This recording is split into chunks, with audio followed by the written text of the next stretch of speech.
Hi, வணக்கம். எல்லோரும் எப்படி இருக்கீங்க? நல்லா இருக்கீங்களா? இப்போ வருஷப்பருப்பு வருது. இதுக்கு முன்னால் நான் செய்து கொடுத்த டிஷ்ஷெல்லாம் நீங்கள் ஏதாவது செய்து பார்க்குறீங்களா? அது உங்களுக்கு பயனுள்ளதாக இருக்கா? இது செய்கிறீங்கன்னா எனக்கு கமெண்ட்ஸில் சொல்லுங்கள். எனக்கு ஒரு சந்தோஷம். ஏதாவது நீங்கள் நான் செய்ததை செய்து சாப்பிட்டீங்கன்னு தெரிஞ்சால் ஒரு சந்தோஷமாக இருக்கும். இன்றைக்கி என்ன செய்யலாம்னா, வருஷப்பருப்பு வருது இல்லையா, அதனால் பைத்தம்பருப்பு பாயாசமும் வடையும் செய்யலாம், மெதுவடையும். வாங்க, முதல்ல பைத்தம்பருப்பு பாயாசத்துக்கு அந்த பைத்தம்பருப்பை எடுத்து நெய் போட்டு கொஞ்சோண்டு நல்லா வறுக்கணும்.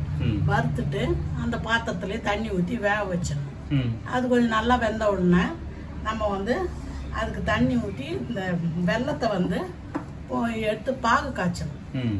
பாகு காய்ச்சி வெள்ளைப்பாகு எடுத்து அதில் ஊற்றிட்டு கொஞ்சம் தண்ணி ஊற்றிட்டு அதுக்கப்புறம் அந்த ஏலக்காய் நசுக்கி போடணும். போட்டுட்டு முந்திரி பருப்பு, தேங்காய் ஒரு அரை முடியல, ஒரு அரை முடியல பாதி தேங்காய், அந்த பாதி தேங்காவை நல்லா திருவி எடுத்துக்கின்னு இந்த முந்திரி பருப்பை எடுத்து நெய்யில் போட்டு வறுத்து அதை அப்படியே எடுத்து அந்த பாயசத்தில் போட்டு நம்மளுக்கு தேவையான அளவு தண்ணி ஊற்றி திட்டமாக வச்சு எடுத்துட்டோம்னா பைத்தம்பருப்பு பாயசம் ரெடி. வாங்க செய்யலாம். அடுப்பை பற்ற வச்சு கடாயை வச்சுட்டேன். பாருங்க, பைத்தம்பருப்பு ஒரு ஆக்கு எடுத்துக்கலாம், வெல்லம் இவ்வளோ எடுத்துக்கலாம், முந்திரி பருப்பு, ஏலக்காய் எடுத்துக்கலாம். இப்போ இதை நெய் விட்டு வரணும்.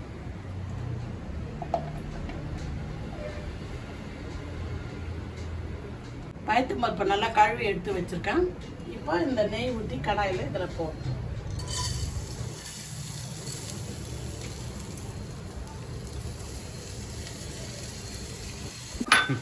பார்க்கலாம்.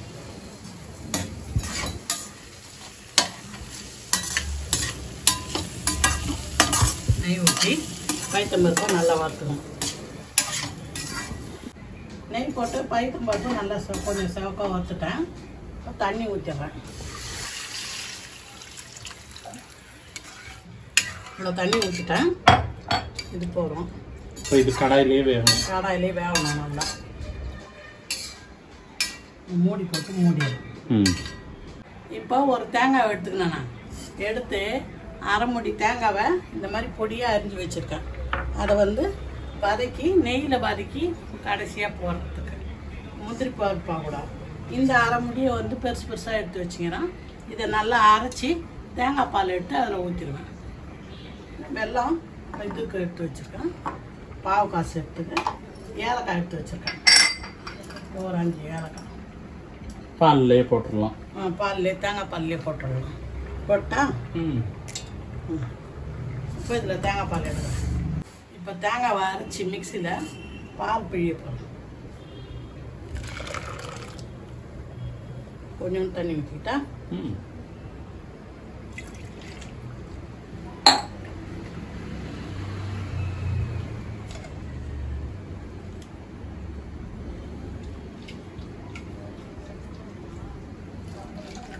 ஒரு முறை பிழிஞ்சு எடுத்தால் போதும்.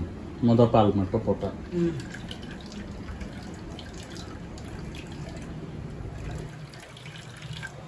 முதல் பால் மட்டும் பிழிஞ்சு எடுத்து வச்சுருக்கேன். தேங்காய் பால் ரெடி. இப்போது இந்த அளவு தண்ணி எடுத்து வச்சுன்னு இதில் இந்த வெல்லத்தை போட்டேன்.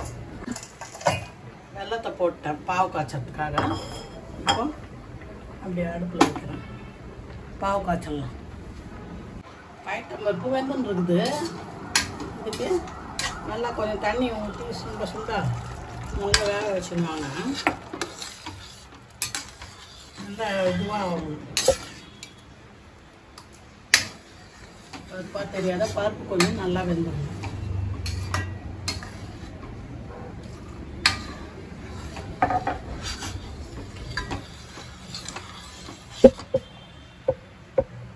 இப்போ இந்த பச்சை பருப்பு திட்டமாக வெந்துடுச்சு பாருங்கள். இந்த பதத்துக்கு வேகணும். இது வெல்லத்தை பாகு எடுத்து வச்சுருக்கேன். இதை வடிகட்டி ஊற்றணும். அப்போ தான் மண்ணெல்லாம் இருந்தால் அடியில் தங்கிடும். அதுக்கப்புறம் தேங்காய் பால் எடுத்து வச்சுருக்கேன், அதையும் ஊற்றணும். ஊற்றிட்டு அதுக்கப்புறம் தான் அந்த இது கொச்சி நிறு சொல்லுவேன் தாளிச்சு அந்த போட்டு நெய்யில் அந்த முந்திரி பருப்பையும் அந்த தேங்காயையும் வதக்கி அதில் போட்டுடணும். வாங்க வடிகட்டி ஊற்றிடலாம். அதை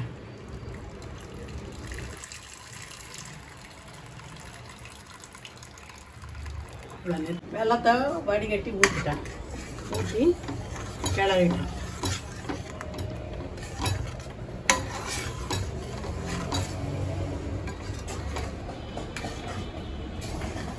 ஊற்றிட்டு இப்போ தேங்காய் பாலையும் ஊற்றிடணும். தேங்காய் பால்லே ஏலக்காவும் இருக்கு. தேங்காய் பாலில் ஏலக்காய் போட்டு அரைச்சிட்டேன்.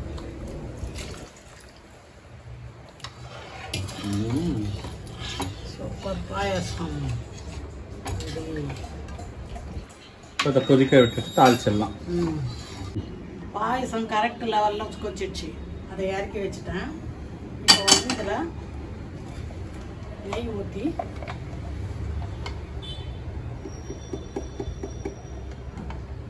நெய் ஊற்றியாச்சு. இப்போ முந்திரி பருப்பு போடுறேன். முந்திரி பருப்பு போட்டேன் நெய்யில். அது கொஞ்சம் சவுக்கட்டும், வறுக்கலாம். கொஞ்ச நேரம் வறுத்துட்டு அது கொஞ்சம் சவந்தோம்னா தேங்காவை போட்டோம். பல்லாக அரிஞ்சு வச்சுருக்கேன். அப்படி அரிஞ்சு வச்சா தான் நல்லாயிருக்கும். இப்போ முந்திரி பருப்பும் தேங்காயும் விட்டமாக செவந்து போச்சு. நெய்யில் வறுத்து செவந்து வச்சுருக்கேன். வாசனையே கம்மன்னு. இப்போ இதை எடுத்து பாயாசத்தில் போட்டுருங்க.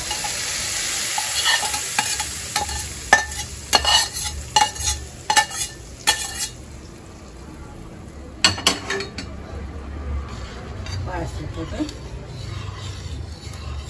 கலக்கி வச்சுட்டேன். பயத்தம்பருப்பு பாயாசம் சூப்பராக ரெடி ஆயிடுச்சு. இந்த அளவுக்கு நெட்டமாக தண்ணி பதம் வச்சுக்கணும். அப்படி இருந்தால் தான் நல்லாயிருக்கும் குடிக்கிறதுக்கு பாயாசம். இது கூட மெதுவடை வச்சுன்னு சாப்பிட்டா அவ்வளோ நல்லாயிருக்கும். இப்போ மெதுவடையே செய்யலாம் வாங்க. இப்போ நம்ம மெதுவடை செய்கிறதுக்கு 1.5 பருப்பை 2 மணி நேரம் ஊற வச்சு நல்லா கழுவி ட்ரெயின் பண்ணி எடுத்து வச்சுருக்கேன். இப்போ அரைக்கலாம் வாங்க. வடைக்கு தண்ணி நிறைய ஊற்றணுமா? தண்ணி 1/4 டம்ளர் தான் ஊற்றணும். இதில் இருக்க தண்ணியும் நல்லா ட்ரெயின் பண்ணிவிட்டு எடுத்து மிக்ஸி ஜாரில் ட்ரான்ஸ்ஃபர் பண்ணிவிட்டு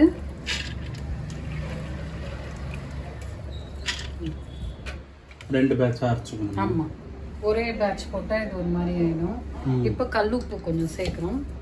இந்த பேட்சுக்கு தேவையான அளவுக்கு நான் சேர்க்குறேன். ஓ, தனித்தனியாக சேர்த்துக்கணும், ஒன்றா போடக்கூடாது. எனக்கு அந்த அளவு கரெக்டாக இதில் இருக்கும். அதனால இந்த அளவுக்கு ஏற்ற மாதிரி போட்டிருக்கேன். இதில் கொஞ்சமாக தண்ணி ஊற்றி இப்போ மிக்சியில் அரைச்சிடலாம். இப்போ இதில் கன்சிஸ்டன்சி எவ்வளோ இருக்குன்னு பாருங்க. பாருங்க, கையில் எடுத்தால் இப்படி வரணும். பர்ஃபெக்ஷன். இப்போ ஃபஸ்ட்டு பேட்சை எடுத்து இது பண்ணிக்கிறேன், ட்ரான்ஸ்ஃபர் பண்ணிட்டேன்.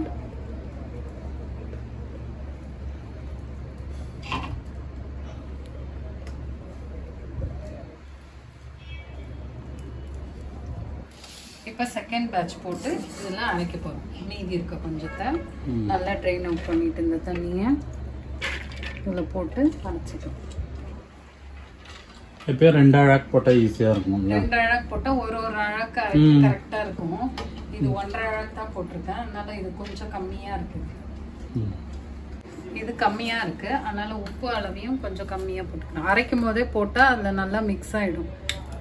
அவ்வளோதான். போட்டுட்டு தண்ணி அதுக்கேற்ற அளவு கம்மியாகவே.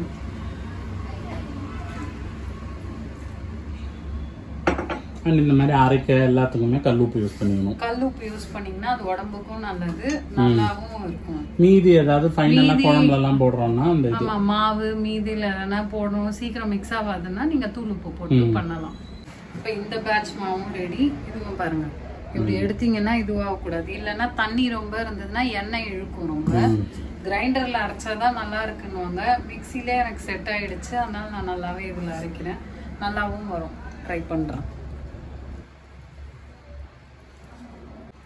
இப்போ ஸ்டவ்வை பற்ற வச்சு எண்ணெய் ஒரு பேக்கெட்.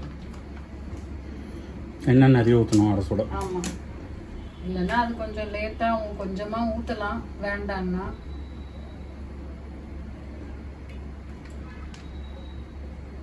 இப்போ இந்த எண்ணெய் காயத்துக்குள்ள 2 வெங்காயம் 2 பச்சை மிளகாய், கொஞ்சம் கருவேப்பிலை, அதெல்லாம் அரைச்சி இந்த மாவு கூட சேர்த்து. வேற எதுவுமே கிடையாது, இது மட்டும்தான். நம்ம வீட்டில் பெப்பர் போட மாட்டோம். ஆஹா, போடுறது இல்லை. இதை மாவு கூட நல்லா கலந்துடணும்.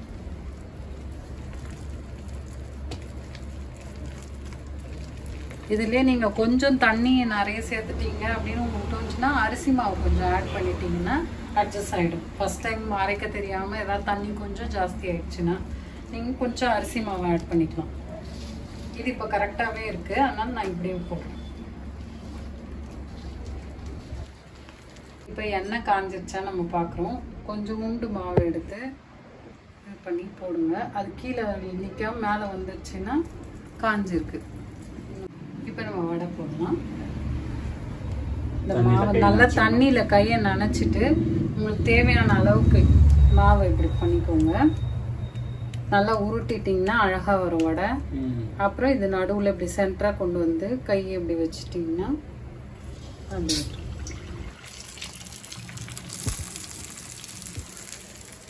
உனக்கு விழுதுடா, எங்களுக்கெல்லாம் விழலையே. நான் ட்ரை பண்ணேன். இல்லைன்னா என்ன பண்ணணும், நீங்க பால் கவரை எடுத்து அது மேல தண்ணியை நல்லா தொடச்சிட்டு அது மேல மாவை வச்சு இப்படி பண்ணீங்கனாலும் வரும். கையிலேயே வரலனாலும் உங்களுக்கு இப்படி பண்ணிக்கலாம்.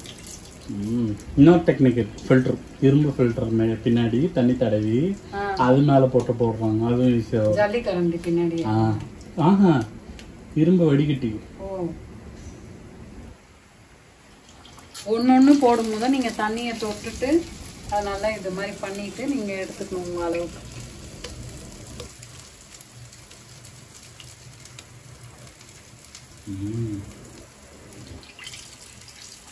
இந்த ஒரு பேட்சுக்கு எவ்வளவு வடை போடலாம்? 8 வடை போடலாம். இந்த சைஸ்க்கு 8 வடை போடலாம். நீங்க நல்லா வேகும். நல்லா செவந்த உடனே திருப்பி இன்னொரு பக்கம் போட்டுட்டு அதுவும் கொஞ்சம் இதுவான உடனே நல்லா ரோஸ்ட் ஆன உடனே எடுத்தீங்கன்னா டேஸ்ட் ரொம்ப நல்லா இருக்கும். வெளியில கிறிஸ்பியாவும் உள்ள சாஃப்டாவும் வரும். நல்லா நிறையவும் போட்டக்கூடாது, கிரௌடடா. ஆமா, ரொம்ப போட்டீங்கனாலும் அது வேகத்துக்கு இடம் இருக்காது, ஒன்னோட ஒண்ணு ஒட்டும். அண்ட் இப்போ ஃபுல்லுலேயே வச்சு போடலாமா? கொஞ்சம் உங்களுக்கு அந்த ஃப்ளேம் தீர மாதிரி இருந்தா ஸ்லோ பண்ணிக்கலாம். போடுறது கொஞ்சம் லேட் ஆச்சுனாலோ ஸ்லோ மெதுவா போடுறோம் அப்படின்னா கொஞ்சம் லேட் ஆச்சுன்னா அது ஸ்லோ பண்ணிக்கலாம். ஆனா இந்த சூடு இப்போ கொஞ்சம் பரவாயில்லையா இருக்கு. அப்புறமா நான் எடுப்பேன். இங்க இப்ப மேல கொஞ்சம் செவந்த மாதிரி தெரியுது பாருங்க. நீங்க இப்ப இந்த ஸ்டேஜ்ல திருப்பிடலாம் வடைய.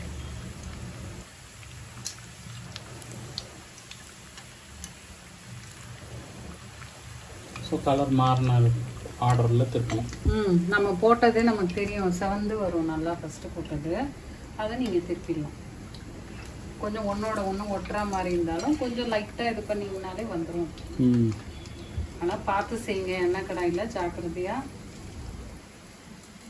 வடை வெடிக்குமே, அதை பற்றி உங்கள் ஒப்பீனியன் என்ன சொல்லுங்க? வடை வெடிக்கும், சில டைம் வெடிச்சிருக்கு. அது பாதி உளுந்து ஒரு தடவை போட்டு இது பண்ணும், அப்போ ஒரு தடவை வெடிச்சது. அதான் ஃபர்ஸ்ட் எக்ஸ்பீரியன்ஸும். பயந்து அலறி அடிச்சுன்னு எல்லாத்தையும் போட்டு ஓடிட்டோம். என்ன எதனால அப்படி ஆச்சு எதுவுமே தெரியல. பட் ஆனா இது வரைக்கும் எனக்கு இங்க வெடிச்சதே கிடையாது. அதுக்கப்புறத்துல இருந்து ஃபுல் ஒரு ப்ரொஃபஷனல் தான். அண்ட் தண்ணி நிறைய ஊத்திடக்கூடாது இல்ல? தண்ணி ஊத்துனா ரொம்ப எண்ணெய் இழுக்கும், நம்ம சாப்பிடும் போதே திகட்ட ஆரம்பிச்சிடும். அந்த எண்ணெயோட இதுவே நமக்கு நல்லது இல்லை அவ்வளோ. இப்போ எல்லாமே கரெக்டா இருக்கும்.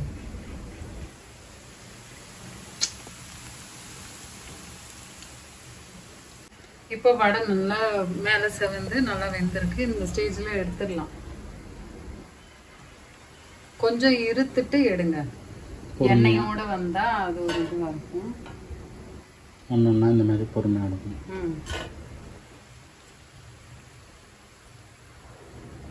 இப்போ என் பொண்ணு சூப்பரா வடை சுட்டுருக்கு. அந்த அம்மா வடை ஸ்பெஷலிஸ்ட் எங்க ஃபேமிலியிலே.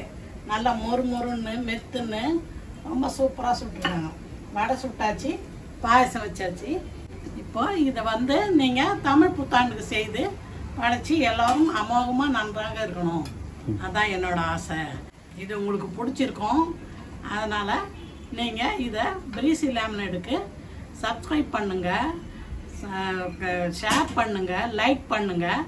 இன்னொரு வீடியோவில் நம்ம சந்திக்கிறோம். பாய். காப்பியம்மா, பாய். தமிழ் புத்தாண்டு வாழ்த்துக்கள் சொல்லுங்க. தமிழ் புத்தாண்டு வாழ்த்துக்கள் எல்லோருக்கும்.